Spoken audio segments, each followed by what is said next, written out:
Yesterday, I was playing pool with my friend, and two dark-skinned people walk in, and I can tell immediately that they are, in fact, Filipinos. So I decided to ask them, I said, "Where are you from?" And they said, "The Philippines." And I swear I had the funniest look on my face.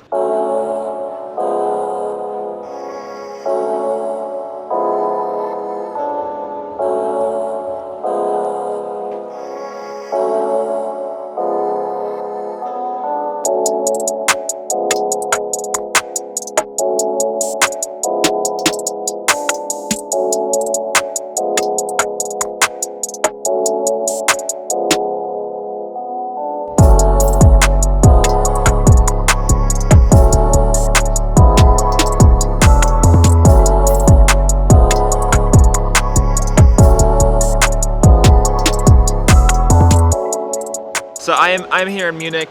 I just want to show you Germany. Germany is where I first traveled when I was a kid. My first really big vacation or trip traveling was in Germany when I was 12.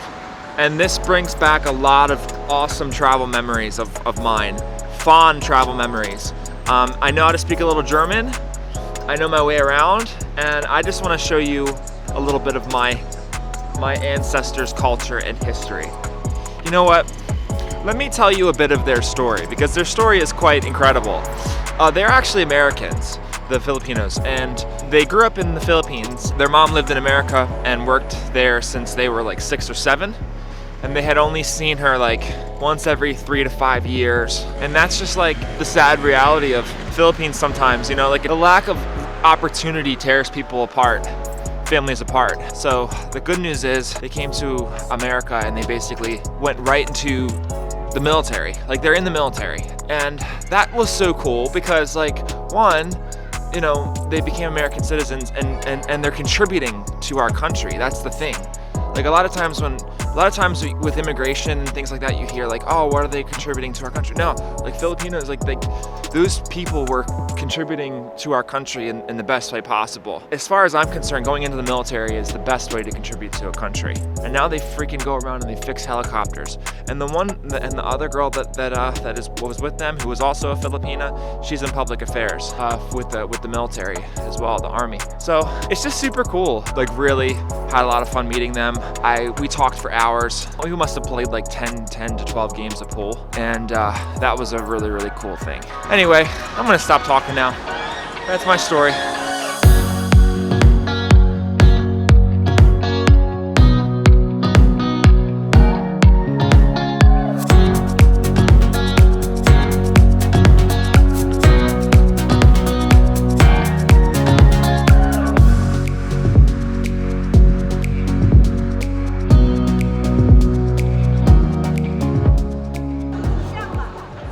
It's really quite a nice day here in Munich.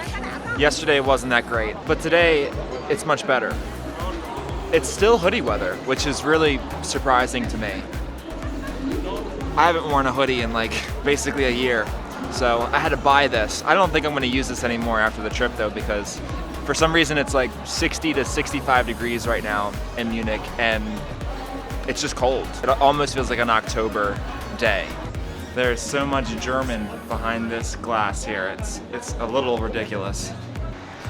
In other news, I swear I've smiled at like 5 people on the sidewalk today, and none of them have smiled back at me. I guess Germans are not that cheery.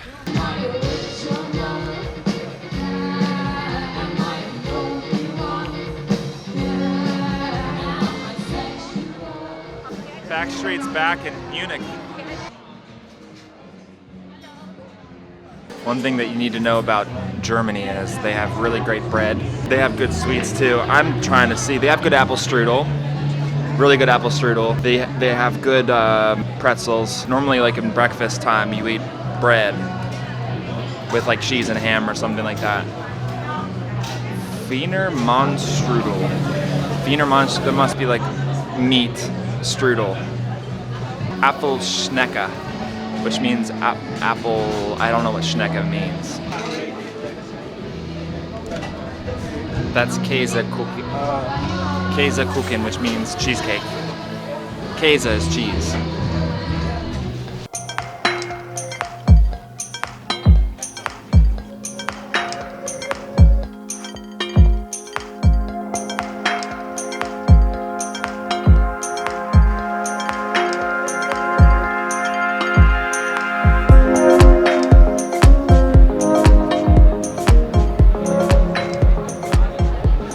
Kunst u Handwerk, which means art and handwork. So like artistic handwork, something like that. You know what I mean? Like, look. Like stuff that you make with your hands. They also make, hold on, really cool. I would love that store. It's not open today though because it's Sunday. Like some sort of a wooden comb.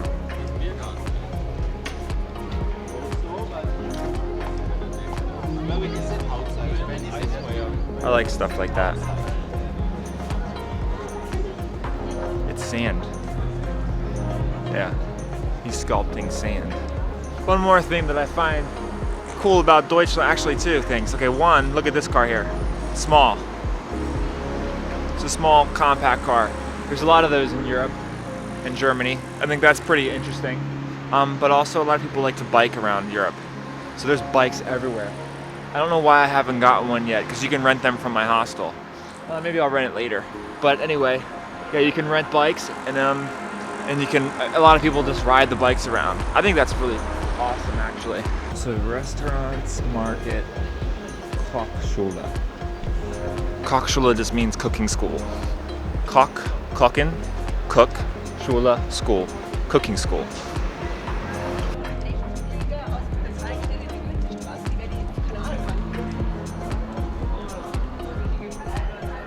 To be completely honest with everyone watching, I am extremely tired, so I want to go back. I might go back. I mean, that's what happens when you travel, right? I mean, we went out late last night, so I woke up at 10, went to sleep at 2. It's just how it is sometimes.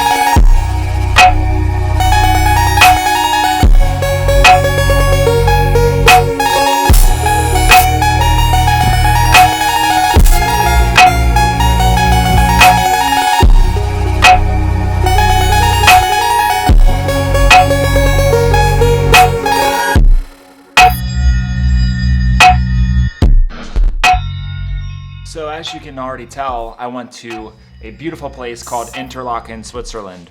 That drone footage that you're watching is of Interlaken. So haven't told you guys yet, but you know, I've been on a really big trip throughout Europe. You know, I went to Paris, Munich, Germany, which is, you know, the content of this vlog. I went to Interlaken, Switzerland, and then Rome. I had a lot of fun, and there was some days where, you know, I didn't have a lot of fun. There were some days where I was tired, where I was beat up, and then there were some days where like I met new people and I had like the time of my life, you know? And I sort of wanted to like read something that perfectly encapsulates traveling, and it's something that I wrote just recently for Instagram, and I wanted to share it with everyone here. Traveling alone for a second time has been fun. At first it wasn't. Had weird feelings, felt lonely. Then I got used to it. Traveling alone is something everyone should do. Everyone. Get used to feeling uncomfortable. Get desperate for new friends and then realize you never needed them in the first place. All you need is you. After a while, you start letting stuff come to you, and that's when traveling becomes a million times more fun. True traveling is spontaneous. What's down there? What's that taste like? Wow, that wasn't in the guidebook. Good. Find that stuff. True traveling is also difficult. Missed flights, missed trains, 12 to 14 hours of straight travel. Mix the stress, awkwardness, joy, curiosity, taste, anxiety, and tiredness together, and you get one heck of a recipe. To some, this recipe is devastating, and to others, this recipe is wildly addicting. I think I became addicted again.